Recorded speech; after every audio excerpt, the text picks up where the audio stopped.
Welcome everyone to Decoding the Rules of FTC Decode. My name is Kevin from FTC Team 21351. And in this video, I'll provide a comprehensive summary on everything you need to know about scoring in this new season. FTC Decode is the 2025 to 2026 first tech challenge game. And just like in past FTC games, teams earn points using autonomous routines and driver-controlled play. But unlike past years, there's no endgame period, which I'll get to later. So the first thing I'll do is go through each different section of the field and explain them to you. And there is one non-alliance specific section and 7 alliance specific sections on each side. So there's a total of 15 sections. So the first thing I want to talk about is artifacts. Artifacts are the main scoring element this season, similar to samples or pixels from the last couple seasons.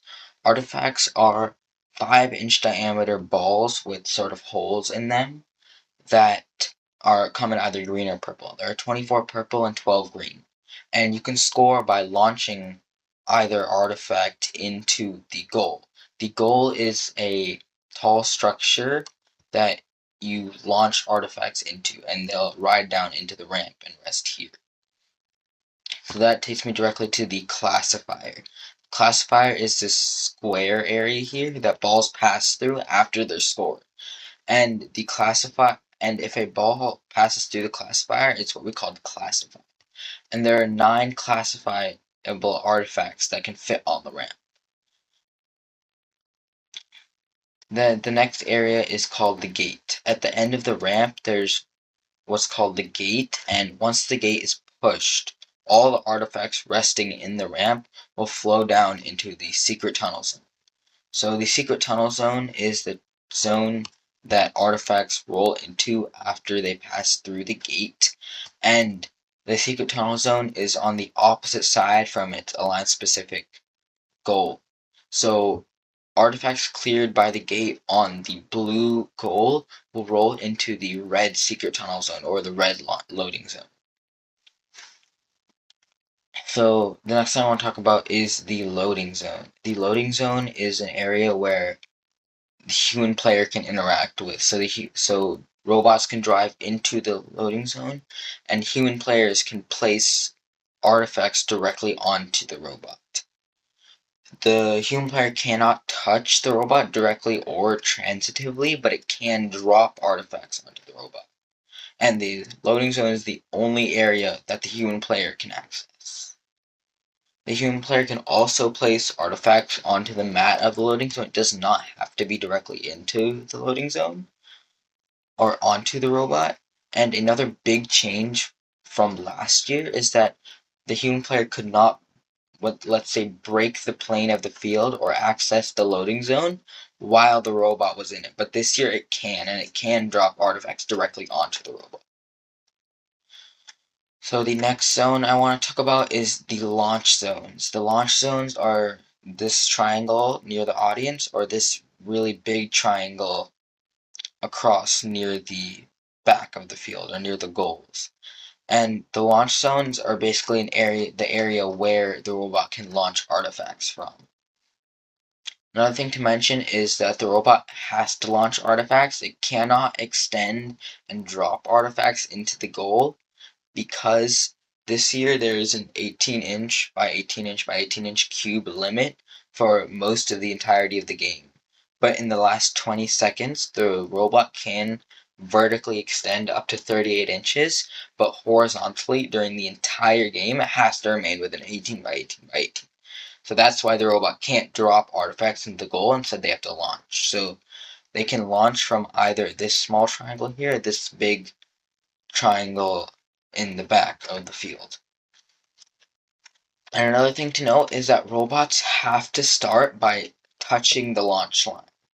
So they have to be touching the line that limits the launch area when they start. And they have to either also be touching the goal or the back or the wall. So a robot can be placed here on the line touching the wall, or it can be placed here or here on the line touching the goal. But it has to touch the line, and either the goal, their line specific goal, or the wall.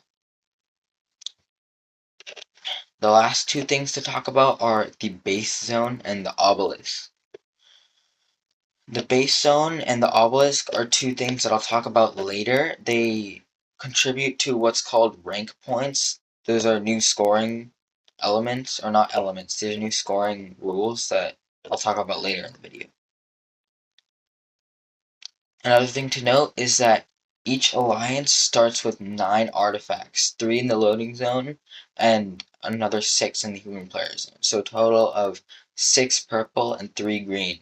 So these 3 or any of the 6 in the alliance zone can be used for preloading. So now I want to talk about the actual scoring of the game. So launching artifacts into the goal and having them classified will earn you 3 points. 3 points per artifact. And once the ramp is full of artifacts, that means all 9 is completed, then additional artifacts scored and passed through the classifier will gain an extra 1 point and will flow directly over the gate into the opposite alliance's secret tunnel zone or even their loading zone. And the last way to score with artifacts themselves is the depot zone. So the depot zone is this white line right under the gold. And artifacts placed over the depot zone will get you 1 point. And another thing to note is that the depot zone is not protected. So you can remove artifacts on the opposing alliance's depot without penalty. The next thing I want to talk about are the 3 protected zones in the field. So these are line specific. So there will be 3 on one side and 3 on the other side. The first protected zone is the gate zone. And in the blue gate zone, let's take that as an example. If either robot is inside the blue gate zone and the blue robot or the alliance specific robot of the gate zone makes contact with the other robot, then it's a foul on the opposing alliance. So in this case, the red alliance. So you can see from these two diagrams that it would be foul on red because it's either robot is inside the gate zone and the blue robot made contact with the red robot. And this third example is an example from another protected zone, which I'll talk about later. So this is the secret tunnel zone, which is another protected zone in the field. So secret tunnel zone states that if the blue robot is in the red secret tunnel zone, or you're in your opposite alliance secret tunnel zone, and the alliance specific robot of the secret tunnel zone makes contact with you, then it's a foul on the opposing alliance. So let's say you are the blue alliance and you're inside the red secret tunnel zone and the red team makes contact with you. That's a foul on blue.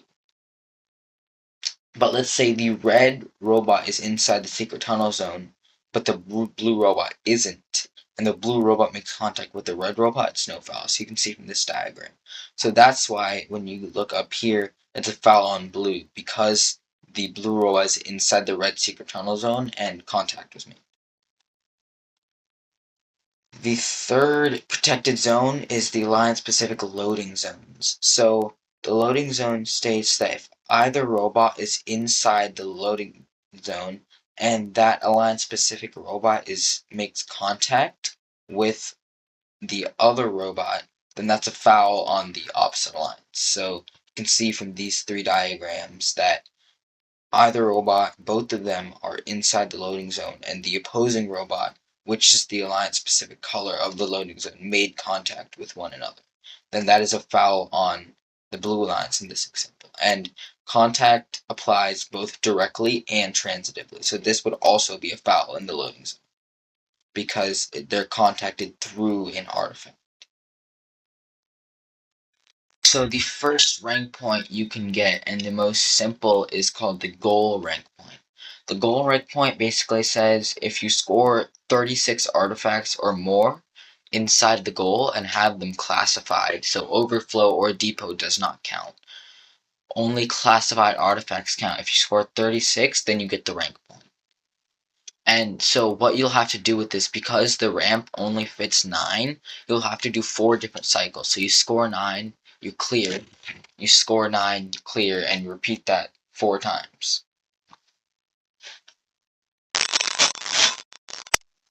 So the next thing I want to talk about are the rank points. So there are multiple different new rank points this season. The first one is the win or tie rank point, and originally in previous seasons, a win would give you 2 rank points, while a tie would give you 1 and a loss would give you 0. But this season, a win gives you 2 and the other 2 are the same. So a tie would still give you 1 and a loss would still give you 0. And this year there are 3 other ways to score rank points. So there's kind of like side quests that you can like accomplish that'll give you 1 rank point each, and there are 3 of those. So the highest amount of rank points you can get per match is 6. 3 for winning, and then 3 for the additional rank points that you earn with the side quests. So the next slightly more complicated rank point is called the movement RP. And the movement RP you can earn by getting up to 16 movement points. And I'll talk about how you can earn movement points. So the first way you can earn movement points is basically leaving the launch line that you start on. So in auto or teleop, if you leave the launch line that you start on, you get 3 points per robot. So you can get 6 movement points just by leaving the start line in auto. And the other way you can get movement points is by returning. And returning is what's basically, there is a 18-inch by 18-inch square called the base zone. And if you fit your robot entirely within the base zone, either at the end of auto or at the end of teleop, you get an extra 10 points. And if you have both robots fitting entirely within the 18-inch by 18-inch zone, you get 10 points per robot plus a bonus of 10 points. So you can get 30 points by fully returning, and you get 3 points per robot for leaving. So you can get the full 16 points you need for the movement RP just by both robots leaving and one robot being fully returned. And the hard part of having both robots fully returned is that once one robot fills the 18-inch by 18-inch limit, you will need to elevate your entire chassis to go above the other robot to fit both robots within the 18-inch by 18-inch square. That's why at the end of endgame, in the 20 seconds, you can extend up to 38 inches, but in the rest of the game, you cannot.